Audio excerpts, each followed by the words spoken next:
এই যে বন্ধু আমরা রওনা দিয়েছি, এখন আমরা রাস্তায় আছি, দেখতে পাচ্ছ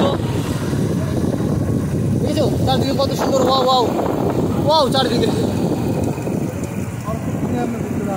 হ্যাঁ গাড়ি নিয়ে আমরা ঘুরতে যাবো। এই যে আমার বন্ধুটা, এই যে দেখতে পাচ্ছ, এই আমার বদা দেখেছো। আমরা এই মন্দারমণির জন্য রওনা হয়ে গেছি, দেখা যাক কোথায় কোথায় দাঁড়াই, সব তোমাদের লোকেশন পাঠাবো আমরা। এই আর দুজন আছে সামনে,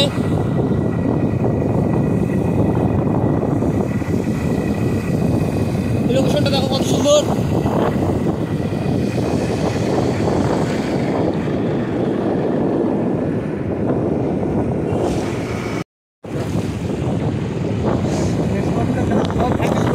হ্যাঁ ঠিক আছে বন্ধুরা, এই যে দেখতেই পাচ্ছ একজনের পর একজন যাচ্ছে সব লাইন দিয়ে।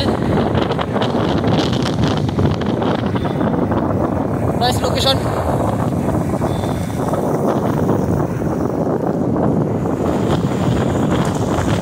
গাড়ি আমাদের প্রায় 200-র উপরে চলছে এখন, আর একটু গেলেই মনে হয় 250-র উপরে তুলে ফেলবে ওরা।